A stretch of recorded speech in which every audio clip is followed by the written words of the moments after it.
Olá pessoal, meu nome é Aurélio Casale, sou professor de Direito Constitucional e vamos trabalhar com vocês hoje parte de direitos políticos. Tá?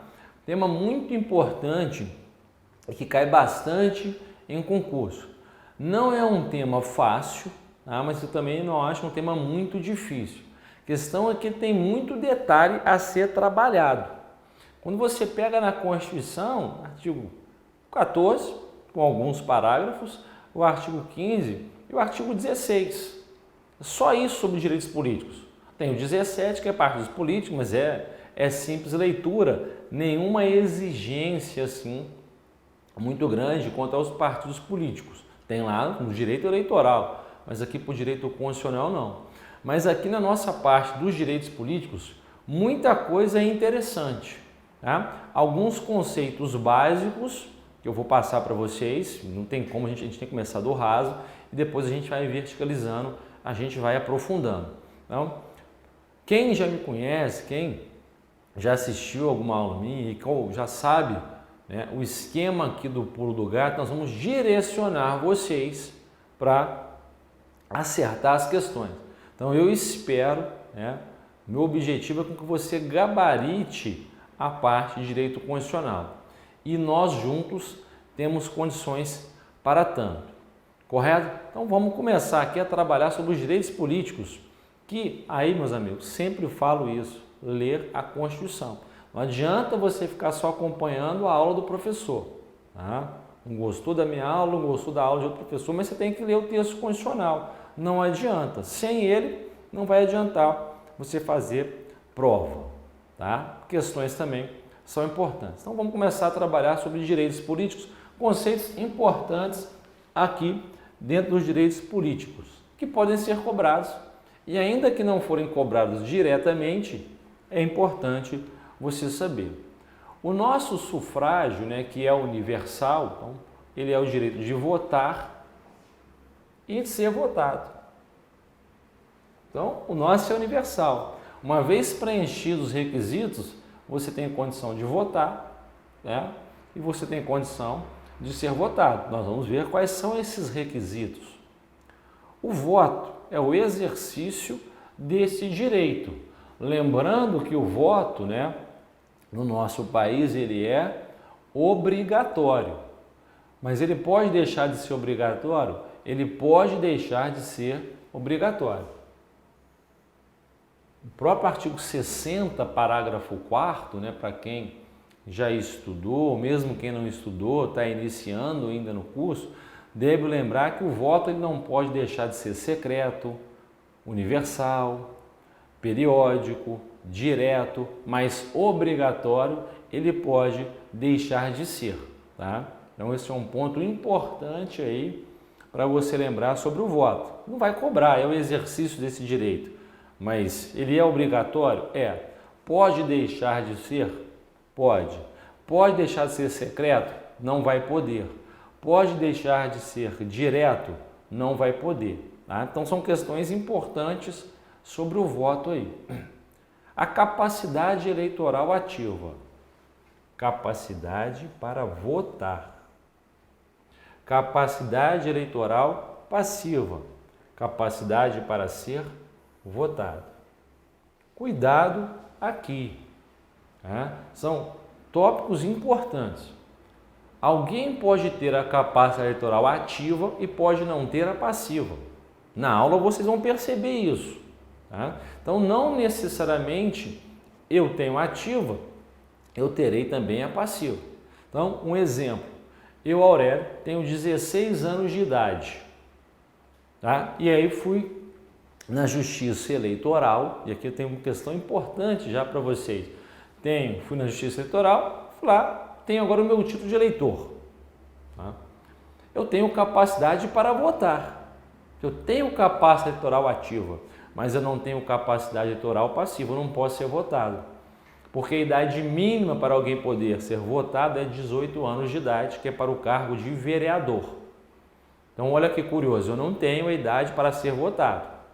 Eu sou analfabeto, eu posso votar. A Constituição fala, mas eu não posso ser votado, eu não posso ser eleito. Então, eu tenho a ativa e eu não tenho a passiva. Agora, eu posso ser um estrangeiro.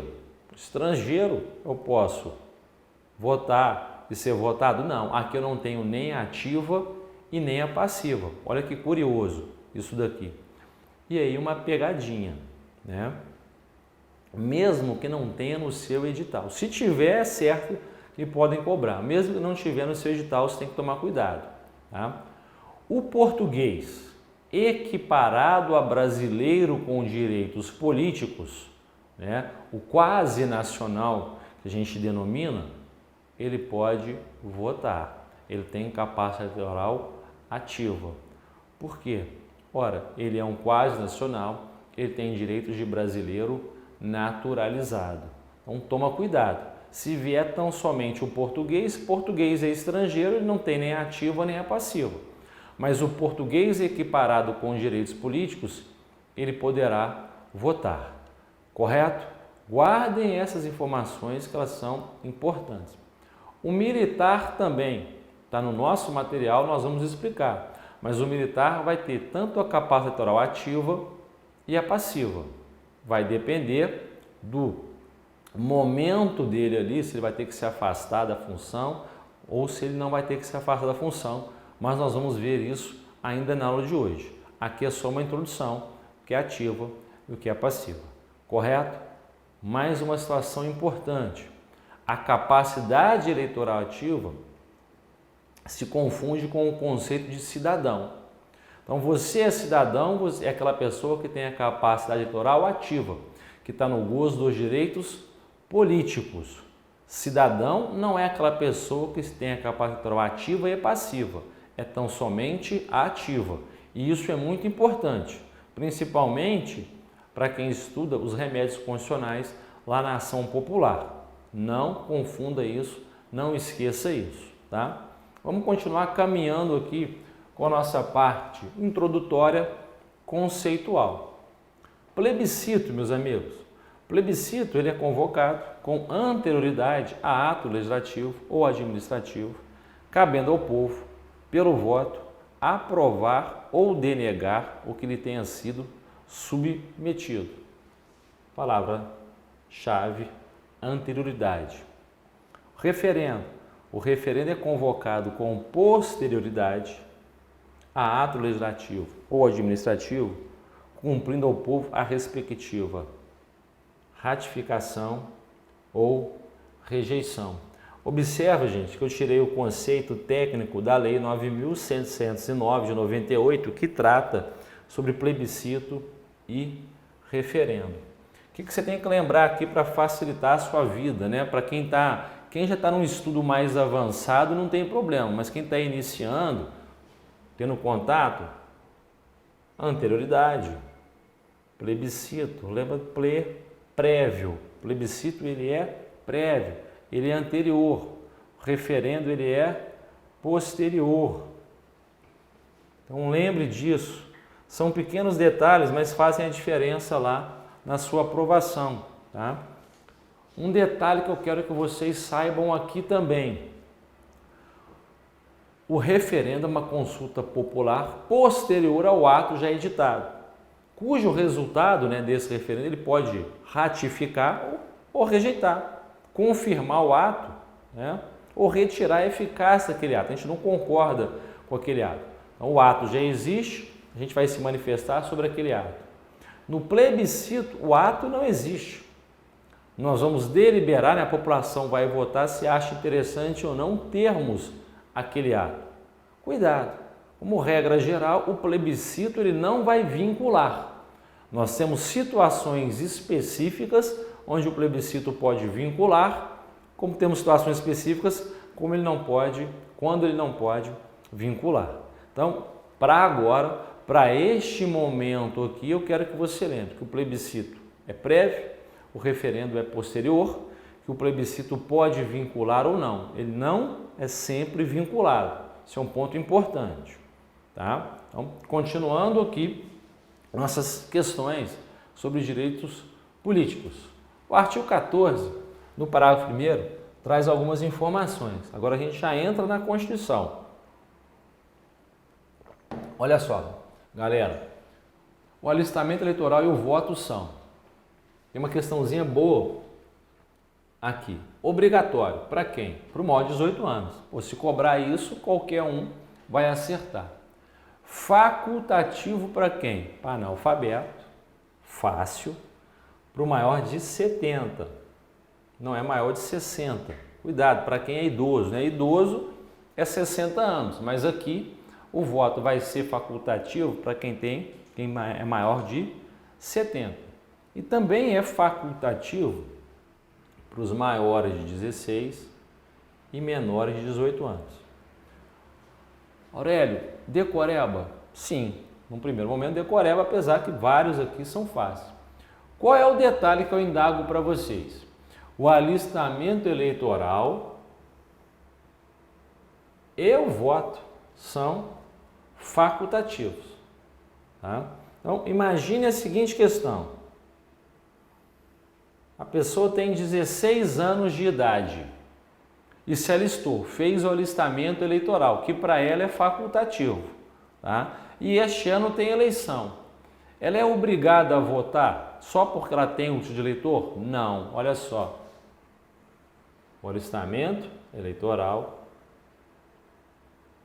é facultativo e o voto também é facultativo. Então não é porque ela tem o título de eleitor que o voto para ela se tornou obrigatório. É uma boa questão de concurso. Alguém que tenha 17 anos e que tem título de eleitor é obrigado a votar? Não. Ela não vai ser obrigada a votar. Continua sendo facultativo. Ela alistou porque quis e ela vota se ela quiser. Tá? No parágrafo 2º, meus amigos, não podem alistar-se como eleitores quem? Os estrangeiros, óbvio, e durante o período do serviço militar obrigatório, os conscritos. Conscritos aqui são os recrutas, tá? Durante o período do serviço militar. Então, o militar, ele pode votar e pode ser votado. Os conscritos, os recrutas, que não poderão votar e que também não poderão ser votados. Então, cuidado com essa questão aí, que é importante para vocês na hora da prova. Olha o que eu separei, que é muito cobrado em prova. Questão das inelegibilidades. Começa no parágrafo 4º. São inelegíveis os inalistáveis e os analfabetos. Então, quem não pode ser eleito é aquele que não pode votar. Exemplo, o menor de 18 anos. Ele é alistável, ele pode votar, mas ele pode ser votado? Não. Então, são inelegíveis os inalistáveis e os analfabetos. No parágrafo 5º, olha só que curioso. O presidente da República, os governadores de Estado e do Distrito Federal, os prefeitos e quem os houver sucedido ou substituído no curso dos mandatos poderão ser reeleitos para um único período subsequente. Essa aqui é uma questão fácil. Tá? Já no parágrafo 6º, para concorrerem a outros cargos, o presidente da República, os governadores de Estado e do Distrito Federal e os prefeitos devem renunciar aos respectivos mandatos até 6 meses antes do pleito, não é da posse nem de nada. Então, toma cuidado, que tem um equívoco que eu vejo dos candidatos a concurso neste ponto, que trata sobre o seguinte: ora, se o candidato ele vai pleitear a reeleição, ele não tem que se afastar, ele não tem que renunciar ao cargo. Então, se eu sou prefeito de Juiz de Fora e sou candidato à reeleição, não tenho que me afastar. Agora, se eu sou prefeito e vou me candidatar a outro cargo, a deputado, a senador, a governador, a presidente, não interessa, neste caso eu tenho que me afastar. Tá? Um detalhe aqui, meus amigos, que pode ser cobrado para vocês sobre essa questão de reeleição, tá? Que eu acho que pode ser cobrado para vocês. Já foi cobrado em concursos do Ministério Público, tá? Então a tendência é que seja cobrado em mais concursos por aí. Imagine a seguinte situação: Um prefeito de determinado município, né, ele acaba sendo reeleito para aquele mesmo município. E aí, é óbvio que ele não pode ser reeleito para um terceiro mandato naquele mesmo município. E para um município distinto, ainda que pode ser próximo, né, pode ser da mesma região. Aurélio, eu não entendi essa questão, porque a Constituição ela veda, né, a reeleição, ela permite a reeleição para o mandato imediatamente subsequente. Não falou nada de terceiro mandato em outro município. E aí surgiu uma dúvida, porque o TSE permitia isso. Era uma questão, guarde essa expressão, do chamado prefeito itinerante. Então o prefeito ficava 8 anos, né, em determinado município e acabava sendo eleito para outro município. E era aceito isso. O STF deu um basta nisso daí. E aí essa expressão prefeito itinerante. Então, quando a Constituição permite, né, uma reeleição para o mandato imediatamente subsequente, não interessa, e aí é o ponto-chave, se é para o mesmo município ou para outro município. Ou seja, um terceiro mandato, né, no mesmo município não pode e em outro município também não vai poder, correto? Desde que seja de forma subsequente, obviamente. Tranquilo nesse ponto? Uma informação importante para vocês, tá? Vamos continuar aqui. No parágrafo 7º, são inelegíveis no território de jurisdição do titular o cônjuge e os parentes consanguíneos ou afins, isso aqui é importante, tá? Até o 2º grau, ou por adoção, a gente não faz mais essa distinção, né? Mas a Constituição acaba fazendo, do presidente da República, de governador de estado ou território, do Distrito Federal, de prefeito ou de quem os haja substituído dentro dos 6 meses anteriores ao pleito. E aqui é exceção, salvo se já titular de mandato eletivo e candidato à reeleição. Meus amigos, muita atenção com isso daí. O que essa regra constitucional acaba impondo, né?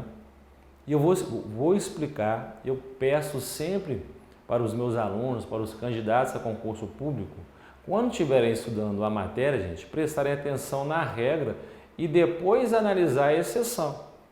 Porque se você começa analisando, no primeiro momento, a exceção, você vai errar as questões. E aí você errando as questões, você vai ser reprovado, né? Vai continuar na fila para fazer concurso. Então presta atenção aqui. O que a Constituição impõe? Vamos lá. Quais são os chefes do Executivo? Nós vamos ter o presidente da República, nós vamos ter o governador do Estado, do Distrito Federal e o prefeito. O que a regrinha está falando? Que os parentes do chefe do Executivo não podem ser eleitos, aqui está falando jurisdição, né, no texto constitucional, entenda essa jurisdição como área de atuação. Então, os parentes do presidente da República não poderão ser eleitos na área de atuação do presidente da República, ou seja, em todo o território nacional. Dos governadores de estado, os parentes não poderão ser eleitos na área do estado. E do prefeito não poderão ser eleitos dentro do município. Então, olha este exemplo aqui que eu vou trabalhar com vocês. Eu sendo presidente da República, pela regra, a minha esposa não poderia se candidatar ao cargo de vereador aqui. Regra. Exceto se ela já estivesse pleiteando a reeleição. Ou seja, meus amigos, ela já estava no cargo de vereadora. Então não tem problema nenhum. Eu sou presidente da República. Eu impeço que minha esposa, né, ou meus filhos, ou meu pai, se candidatem a qualquer cargo dentro do território brasileiro, exceto se eles já forem titular de mandato eletivo. Minha mulher já era deputada federal, né? O meu filho já era deputado estadual. Isso não vai impedir, tá? Então, lembra disso daí. Qual é a pegadinha aqui que pode aparecer para vocês? Porque quanto a prefeito, fica fácil, só tem o cargo de vereador. Presidente da República, nenhum cargo. E o de governador? Cargo de governador. impede, né, que meu cônjuge, minha companheira e meus parentes até o 2º grau sejam eleitos na área de atuação. Quais são os cargos, portanto, que teremos no âmbito estadual? Prefeito e vereador. Então eu governador, minha esposa não poderia ser eleita, pela regra, meus amigos, prefeita nem vereadora de qualquer município de Minas Gerais. Ela também não poderia ser deputada estadual. E aí vem a pegadinha. Ela poderia ser deputada federal ou senadora? Quando você lê, quando você está iniciando nos estudos, né, ou em nível intermediário, porque quem está no nível avançado já vai lembrar disso, mas no nível de iniciante ou de intermediário vai falar assim, deputado e federal e senador não vão estar na área de atuação do governador. É um erro crasso, é um equívoco, porque olha só, o deputado federal por Minas Gerais, quem elege é a população de Minas Gerais. Senador representando o estado de Minas Gerais, quem elege é a população. Entendam população aqui como eleitorado, tá? Lógico, só pode votar quem tem título de eleitor, quem é cidadão. Então, quem elege o deputado federal, população de Minas, eleitorado de Minas. Quem vota no senador representante do estado de Minas é o povo, população, o eleitorado de Minas Gerais. Nesse caso, ele também está impossibilitado, ela estaria impossibilitada. Mas cuidado, a questão não acabou aqui, tem que ver o que ela apresenta para vocês. Tá? Isso não quer dizer, e não foi o que eu disse, que eu sendo governador de estado, impede a minha esposa ou meus parentes do 2º grau de serem deputados federais ou senadores. Não. Eles ficarão impedidos pela regra se eles forem eleitos por Minas Gerais. Agora, nada impede eu ser o governador de Minas e a minha esposa ser deputada federal pelo estado do Rio de Janeiro, pelo estado do Rio Grande do Sul. Se ela tiver o domicílio eleitoral lá, não tem problema algum. Correto? Isso pela regra. Então não caia nessa pegadinha, que o mais difícil aqui é quanto ao governador. Prefeito e presidente da República, ao meu ver, acaba ficando muito fácil. Tá? Então vamos continuar aqui o nosso tema de direitos políticos. Preste atenção no parágrafo 8º, meus amigos. O militar alistável, ele é elegível. Então, aquele militar que pode votar, ele pode ser eleito. O que pode votar, ele pode ser eleito. Atende às seguintes condições. Aqui, infelizmente, você tem que decorar. Tá? Se ele contar com menos de 10 anos de serviço, ele tem que afastar da atividade. Se ele contar com mais de 10 anos de serviço, ele será agregado para a autoridade superior e, se eleito, passará automaticamente, aqui é importante, não é no ato da posse, é no ato da diplomação para a inatividade. Então, essa diferença você vai ter que lembrar. Tá? No parágrafo 9º, meus amigos, olha só, lei complementar, aqui você tem que lembrar, não pode ser resolução, não pode ser decreto legislativo, não pode ser emenda constitucional, tem que ser lei complementar. Por quê? Porque a Constituição determinou que tal ou tais casos devem ser estabelecidos por lei complementar. Lei complementar vai estabelecer outros casos de inelegibilidade e os prazos de sua cessação, a fim de proteger a probidade administrativa, a moralidade para o exercício de mandato, considerada a vida pregressa do candidato, e a normalidade e legitimidade das eleições, contra a influência do poder econômico, o abuso do exercício de função, cargo ou emprego na administração direta ou indireta. Então, são outros casos de inelegibilidade, além desses que temos na Constituição. Nós temos lá a Lei Complementar 64 de 90, né, que estabelece inelegibilidade, e também temos a nossa lei ficha limpa aí, que é recente. Tá? Um outro tema importante que eu separei para vocês sobre direitos políticos, tá? Estou pegando sempre os principais pontos aqui para vocês. Impugnação de mandado, aqui não é mandado, tá? É mandato eletivo, teve um erro de digitação, aí você conserte. Impugnação de mandato eletivo. O mandato eletivo ele poderá ser impugnado ante a Justiça Eleitoral no prazo, já vista em prova, 15 dias contados da diplomação. Então não é da posse, não é do pleito, são 15 dias contados da diplomação, tá? Instruída a ação com provas de abuso do poder econômico, corrupção ou fraude. Prestar atenção que ele troca essa questão dos 15 dias e troca a questão também para a posse. O objetivo aqui no Pulo do Gato é direcionar você nos seus estudos. Outro tema importante que cai muito em concurso: causas de suspensão e perda dos direitos políticos. Está previsto no nosso artigo 15, meus amigos. É vedada a cassação de direitos políticos, cuja perda ou suspensão só se dará nos casos de...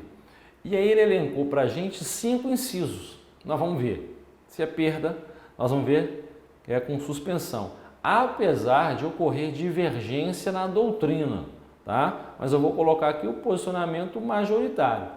Então, o inciso 1º, cancelamento da naturalização por sentença transitada em julgado. Então, aquele brasileiro naturalizado que praticou uma atividade nociva ao interesse nacional, né, ele deixou de ser brasileiro, portanto, ele vai perder os direitos políticos. E aqui daqui a pouco eu volto em uma exceção nesse inciso 1º, tá? Incapacidade civil absoluta, condenação criminal transitada em julgado, e aqui a pegadinha do concurso, enquanto durar os seus efeitos. 4. Recusa de cumprir obrigação a todos imposta ou prestação alternativa nos termos do artigo 5º, inciso 8º, que trata, gente, da chamada escusa de consciência, tá? E o 5. Improbidade administrativa nos termos do artigo 37, parágrafo 4º. Olha aqui, perda. Então, nós temos no 4 e no 1º. Nos outros, suspensão, 3, suspensão, e no 5, suspensão. Eu mesmo não concordo muito com esse posicionamento, mas não interessa a minha opinião para o concurso, a gente tem que trabalhar com esses daí, tá? Algumas situações importantes aqui. Cuidado, aqui do artigo 15 fala sobre perda de direitos políticos, aí você leu, cancelamento de naturalização, tá? Agora eu pergunto, o brasileiro nato poderia perder os direitos políticos? Aí fica aquela dúvida, o aluno fica pensando, né? Deixa eu olhar lá no artigo 15, porque essa matéria só está disciplinada no artigo 15. Não, vai depender de previsão no seu edital ou não. Então, aqui no Pulo do Gato eu tenho que te preparar para isso. Eu quero é passar dicas para vocês, tá? Independente de qual concurso você vai prestar. Se vai ter na direito de nacionalidade, ele pode pedir para você. Porque olha só, o brasileiro nato, ele pode perder a sua condição de brasileiro? Pode, desde que seja de forma voluntária. Se, de acordo com a Constituição, ele adquiriu outra nacionalidade, né, por reconhecimento de nacionalidade estrangeira, ou por obrigação, por imposição de norma estrangeira, como garantia para ele poder ficar no país ou exercer um direito civil, ele continua tendo o quê? Os seus direitos políticos, porque ele continua sendo brasileiro nato, ele só adquiriu uma outra nacionalidade. Agora, se ele, de forma voluntária, ele abre mão da nacionalidade brasileira, ele deixou de ser brasileiro nato, ele não é mais brasileiro nato, portanto, ele também perde os direitos políticos. Então, o Aurélio deixa de ser brasileiro e se tornou argentino. Eu não tenho mais direitos políticos. Então, cuidado com isso. Isso pode ser uma pegadinha no seu concurso. Só brasileiro naturalizado que pode perder os direitos políticos. Isso é falso, tá? Estou falando perder, porque suspensão, o preso aqui pode ser brasileiro nato ou naturalizado. O ponto principal, a pegadinha no concurso, é o concurso afirmar, né, que só cabe perda dos direitos políticos do brasileiro naturalizado. Aí você vai olhar, vai lembrar do artigo 15 e vai colocar como o item verdadeiro ou como alternativa verdadeira. E você vai errar a questão, porque o brasileiro nato também pode perder os direitos políticos quando ele abre mão de forma voluntária da nacionalidade brasileira. Tá? Tomar cuidado com isso daí. Um outro ponto aqui também importante quanto ao preso, né? O preso aqui, sentença condenatória transitada e julgada enquanto durar os efeitos da pena. Então não importa se houve, por exemplo, o sursi, né, que é a suspensão condicional da pena. Interessa, né? Você está sob o efeito da pena. Então, meus amigos, enquanto tiver os efeitos da pena, você não vai poder o quê? Votar e nem ser votado, porque os seus direitos políticos estão suspensos. Correto? Nesse ponto pode ser 2 anos, 4 anos, 10 anos, 30 anos, não sei quanto tempo que vai ser, mas você não vai poder votar e não vai poder ser votado, e isso, estar no gozo dos direitos políticos, é uma das condições de elegibilidade. Se você não as tem, você não pode ser eleito.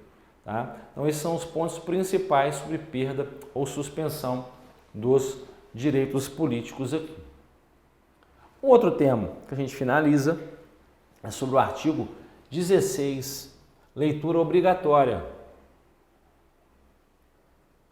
E que alguns candidatos acabam se equivocando quanto à sua interpretação. Olha só, a lei que alterar o processo eleitoral entrará em vigor na data de sua publicação. Quando que ela começa a valer, vamos dizer assim, na data de sua publicação, não se aplicando à eleição que ocorra até 1 ano da data de sua vigência. Cuidado, meus amigos, eu coloquei aqui, o candidato deve ter atenção quando este artigo for cobrado em prova. A lei pode alterar o processo eleitoral, ainda que 1 ano antes das eleições. Pode ter essa mudança, mas a mudança só valerá para a eleição que ocorra após 1 ano da sua vigência. Então, você tem que tomar cuidado com esse artigo 16, porque quando você lê, dependendo da forma que você interpretou, o examinador vai cobrar na sua prova e você vai acabar errando. Então, no ano de 2016, nós vamos ter eleição em outubro. Hoje, poderia ter a publicação de uma lei eleitoral que altera as eleições municipais? Poderia. Sem problema algum que poderia, sendo constitucional, tá? Vamos respeitar lá, vamos entender que essa lei é constitucional. É óbvio que poderia. A questão é, seria aplicável para essas eleições? Para essas eleições não, porque dentro de 1 ano após sua publicação, essa lei não teria aplicação. Então, toma cuidado com isso, nós estamos em época de eleição, temas de direitos políticos serão cobrados em provas. Leitura do artigo 14, do artigo 15, do artigo 16. Alguns temas são óbvios, alguns temas é simples leitura. Aqui no ponto dos concursos, mais precisamente no curso Pulo do Gato, a gente está direcionando você para os pontos principais, onde pode gerar dúvida como vai ser cobrado. Tá? Então, preste atenção. Dedicação total, conte comigo aí no que você precisar, correto?